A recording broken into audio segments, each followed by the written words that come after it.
Pesi Nzambe merci. Oui, à permettre telelo to lisusu na présence na bino peuple de Dieu. Pour être toka kwa porter message oyo Nzambe atebiso na motema.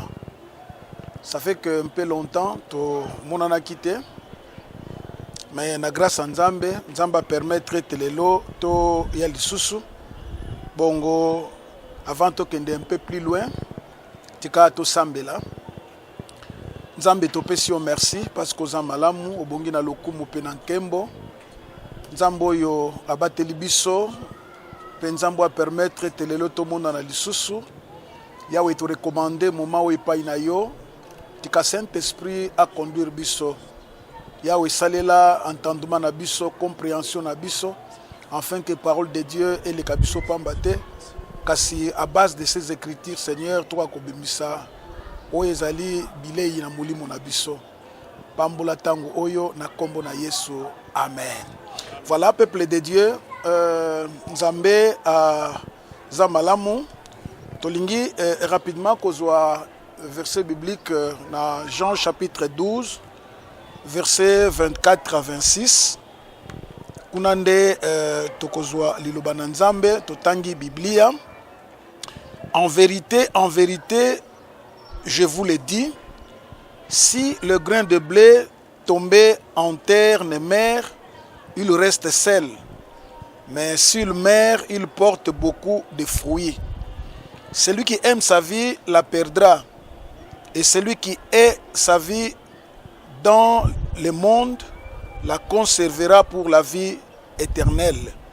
Si quelqu'un me sert, qu'il me suive. Et là où je suis, là aussi sera mon serviteur. Si quelqu'un me sert, le Père l'honorera. Voilà. Wanande ezali lecture des Écritures. Autre qui kozwa pour na lelo. Alors, likambo tolingi ko lobela awa ezali mourir pour ressembler à Christ. Mourir pour ressembler à Christ.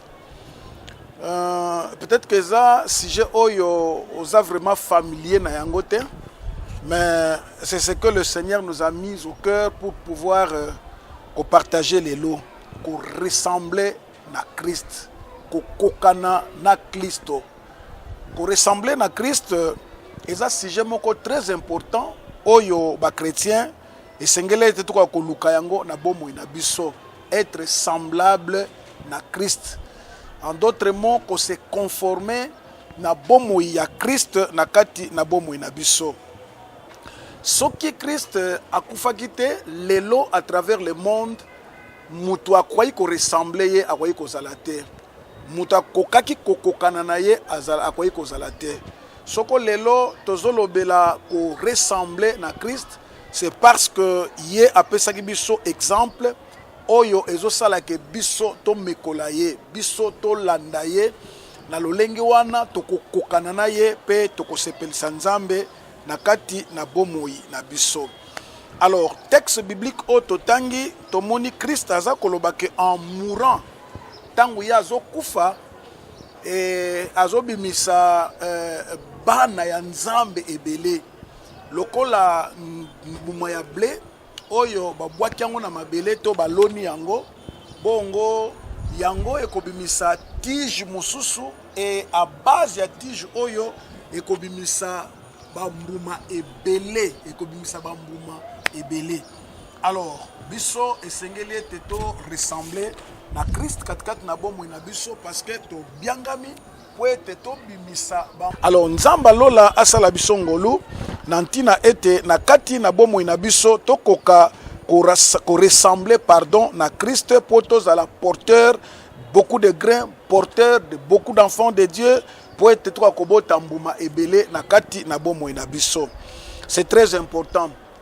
Alors Jésus a mettre en opposition deux types ya batu. Batu oyo balingaka bomoi na bango na batu oyo balingaka bomoi na bango te. To moklisto oyo alingi bomoi na ye na moklisto oyo ayini bomoi na ye. Moklisto oyo alingi bomoi na ye aza moklisto oyo aza prêté po akufa po na Yesu. Aza prêté akaba bomoi na ye po na Christ parce que alingi vi na ye tellement alingi vi na ye aza prêté apesa bomoi na ye nantina na Yesu Kristo. Alors que moklisto oyo alingi bomoi na ye te aza ko haïr bomoi na ye azali moklisto oyo azali prêt ya kokufa po na Yesu, azali prêt ya ko ressembler na Christ na kati na bomoi na ye. C'est-à-dire que moklisto yango akoka kokufa na kati na bomoi na ye. Mourir en soi, ko mourir en soi elingi koloba mutu oyo azali prêt po ete apesa bomoi na ye akaba bomoi na ye nantina ete nzambe akumisama na kati na bomoi na ye. Mes chers frères et sœurs, nzambe asalisa biso nantina ete tokoka ko comprendre likambo oyo toza koteya lelo oyo. C'est vrai que un message moko un peu fort, mais un message oyo eza vraiment nantina na biso comment nous devons sacrifier de nos vies, comment nous devons kokaba bomoi na biso afin que Christ akoka kozwa kokubisama na katikati na biso. Alors, mutu oyo alini bomoi na ye aza mutu oyo aza prêt ya koboma ancienne vie na ye. Voilà, c'est de ça qu'il est question. Mutu oyo azali prêt à boma ancienne vie na ye pour être à ressembler na Christ na kati na bomoi na ye.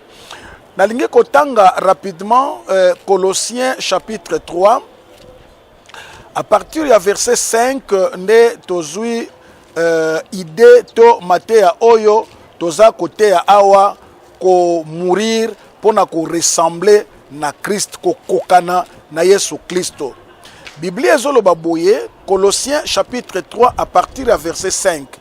Faites donc mourir les membres qui sont sur la terre: l'impudicité, l'impureté, les passions, les mauvais désirs et la cupidité qui est une idolâtrie.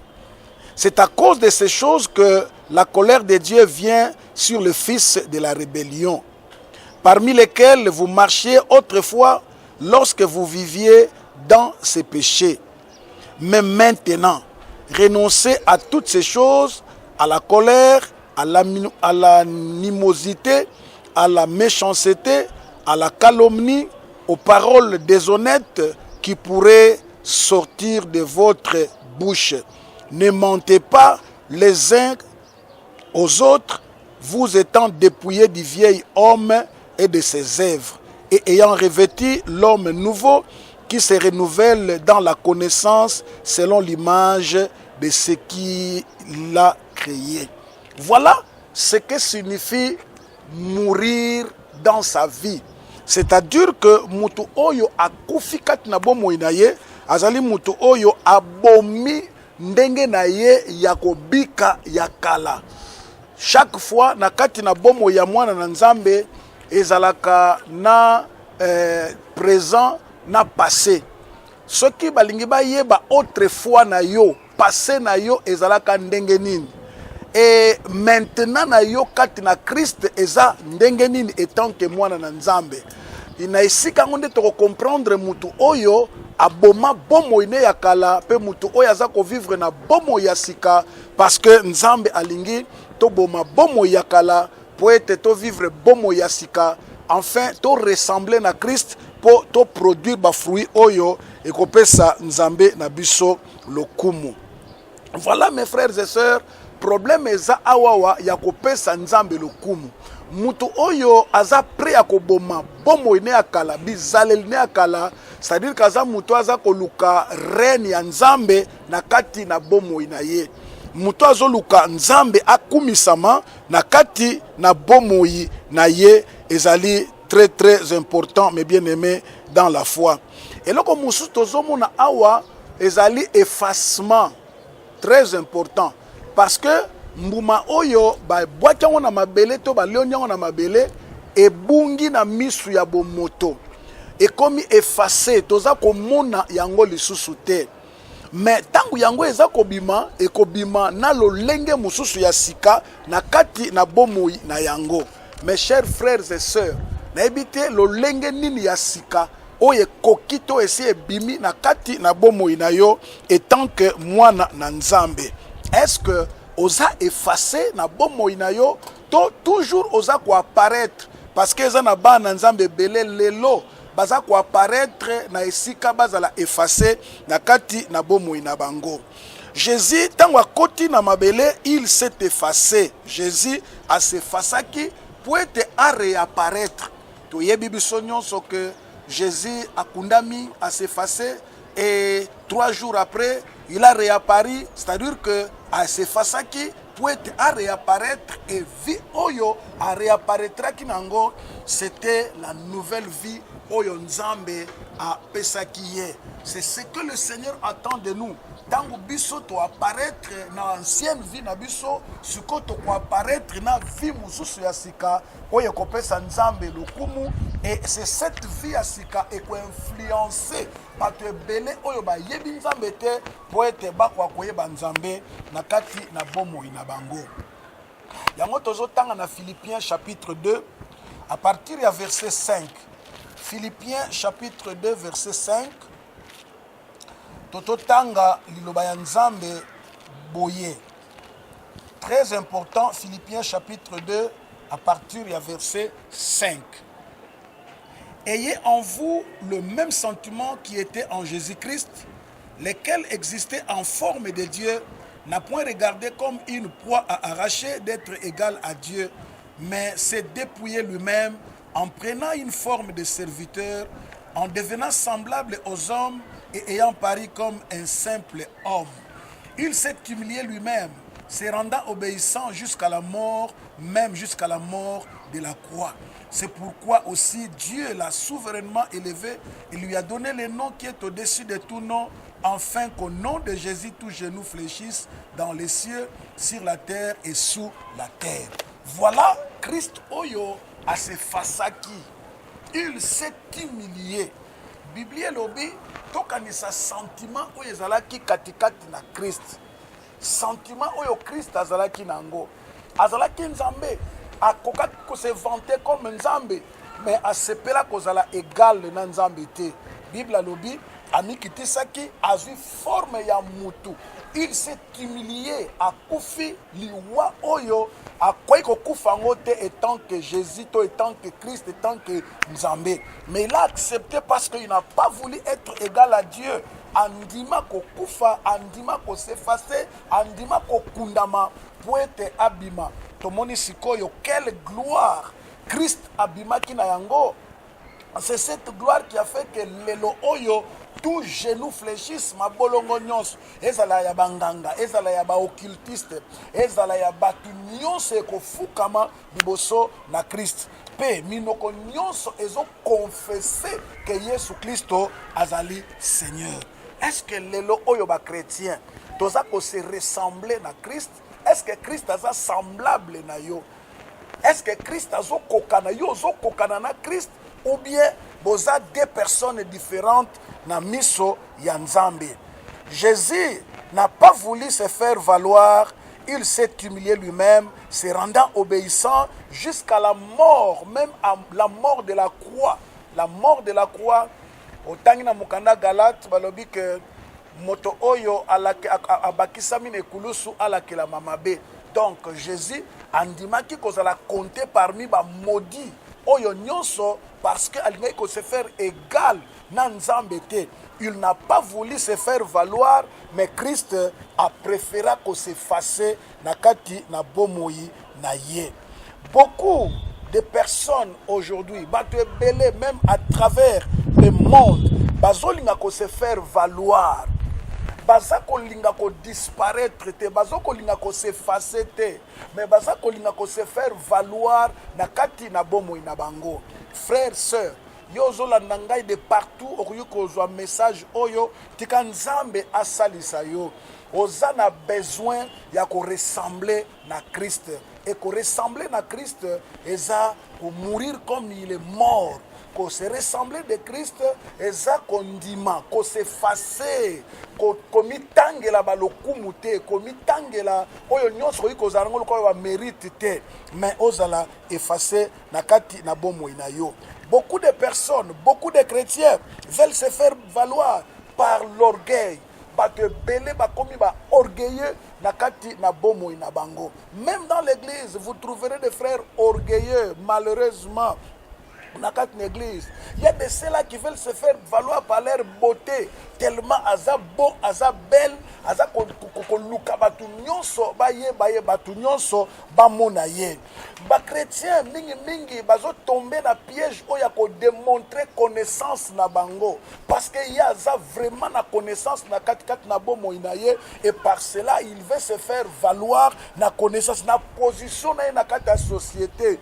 Bato ebele baza élevé na kata société et baza ko se faire valoir bazo mona kutu lokola nde bakomi au-dessus ya Nzambe. Nzokande lolenge wana eza malamu te.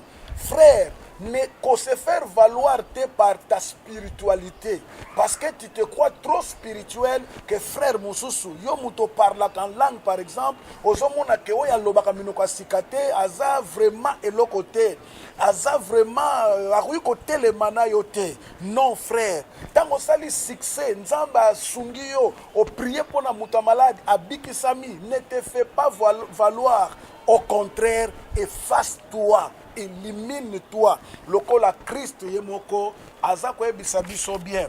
Aussi longtemps que mbuma ya blé ekokukwea na mabele pe soki ekufi te ekotikala yango moko. Mais soki ekufi nde wana ekobimisa bambuma ya blé ebele.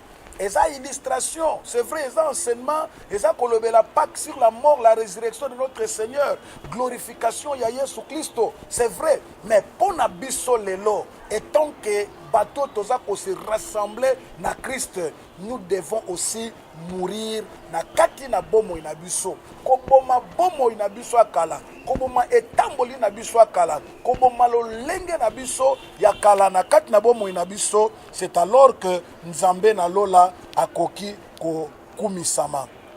Moni biloko nyonso na uti kotanga a orgueil, beauté, connaissance, position, succès et koki jamais ko produire des fruits pour la gloire de l'Éternel. Et mutu oyo azako se comporter comme tel, akoki jamais ko porter des fruits, akoki jamais ko bimisa bana nzambe mususu na kati na bomo inaye na nzela ya comportement oyo aza ko afficher. Mais bien au contraire, autre qui koyeba que mbuma ya blé esengele kweya na mabele po ebota mbuma mususu mingi. C'est pourquoi frère nzamba salisa yo okufa par rapport ya biloko oto uti kotanga awa. Soki okufi par rapport ya biloko oto uti kotanga awa, c'est alors que yo oko ressembler na Christ, c'est alors que yo tango ressembler na Christ na bomo inayo okopesa lokumu epai na Nzambe pe Nzambe na biso akokumisama na nzela na yo. Nzambe asalisa biso bandeko na ngai to bengami po ete to changer monde oyo etant que ba chrétien. Influence na biso ya ba Kristo influencer bato bayebi Nzambe te. Notre façon de se comporter, notre façon d'agir influencer bato bayebi Nzambe te. Et bato wana bayebi Nzambe te bakotala ndenge biso tozali, lolenge biso toza komi effacer, lolenge biso toza kolinga kopesa lokumu epai na Nzambe, c'est alors que bango bakoyeba Nzambe pe bakoya epai na Yesu Kristo oyo azali nkolo na biso. Mes amis, mes frères et sœurs, epai ozawana ozapambate Jean chapitre 15 verset 16, kolo alobi bino bobenga kingai te, ngai nde na benga ki bino po ete bokoka kobota kokende pe kobota mbuma. Voilà. Donc epai yoza partout ozali, nous sommes appelés à produire des fruits kobota mbuma ya sika na katikati na bomo ina biso. Lokola Christ apesi biso exemple na vie na ye, aussi longtemps graine ya blé ekotikala yango moko ekobota mbuma te, mais soki ekwei na mabele ekufi epoli ekobimisa tige mosusu ya sika, et soki ebimisi tige ya sika ekokumisa nzambe. Ndenge moko soko au départ Christ azalaki ye moko, il est mort, il est ressuscité, ngana komi mo Kristo, komi pe mo Kristo, kuna pa komi mo Kristo, et na tour na biso, nous devons aussi mourir, faire mourir notre ancienne vie, afin que na kati na bomo ina biso Yesu Kristo akoka ko kumisama. Jésus abengi biso a établir biso posa na ezali ete tokende to porter ba fruit oyo eko wumela. Voilà mes chers amis, je vais lire un tout dernier passage. Totangaki yango, tolingi tozwa quelques éléments, toujours dans Colossiens, dans chapitre 3, à partir il y a verset 9, Bible à lobby, ne mentez pas les uns aux autres, vous étant dépouillés du vieil homme et de ses œuvres, et ayant revêtu l'homme nouveau qui se renouvelle dans la connaissance selon l'image de ce qu'il a créé. Écoutez mes chers amis, Bible lobby, ne mentez pas les uns les autres. Waneza vie ya kala, vie otozala ki nango libanda ya nzambe, tant to yeba ki nzambe te. C'est cette vie que nous menions autrefois, mais sikoyo tant to koti katikat nankolo Bible lobby, to revêtir homme nouveau na kati na bomo ina biso. Omoni mbuma ya blé, je vais terminer par là. Tango eza wana soko kwesango na mabele eza na écorce likolo na yango. Soki écorce wana ekwei ekufi, siko vrai graine eza na kati na yango, yango nde siko eko germer. Yango nde ko bimisa tige ya sika. Oye ko sala ke effleurir e bimisa ba fleur, oye ko sala ke bambuma mususu ebele ya blé ekoka kobima pona kopesa lokumu epai na nzambe.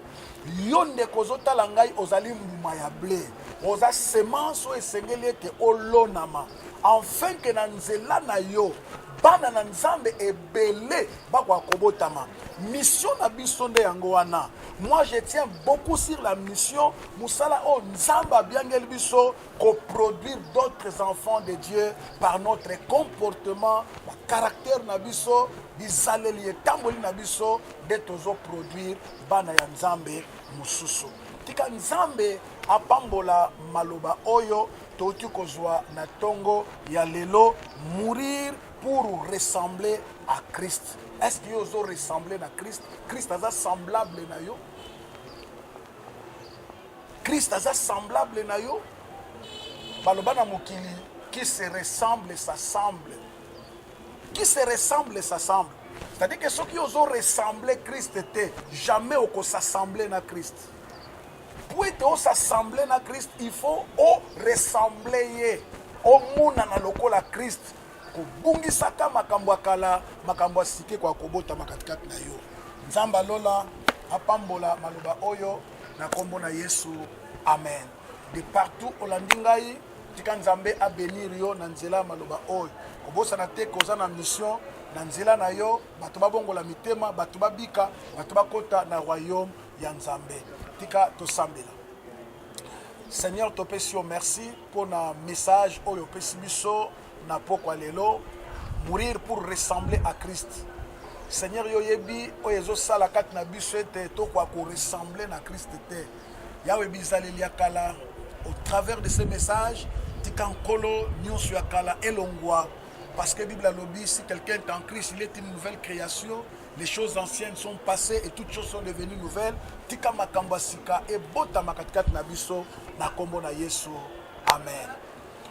Frères et sœurs, Denge bouti kolanda biso tozali église ya KDC Njili quartier 12 eza juste en République démocratique du Congo na commune ya Njili na quartier 12 na balabala Dibaya numéro 22.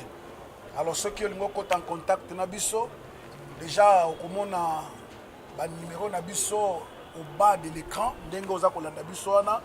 na nzela ba numéro wana soko ikobenga biso de partout okozwa biso tokozanga te ko répondre à préoccupation na yo soit ya prière soit ya conseil tokozanga te kosunga nzambe apambola bino na kombo na Yesu amen.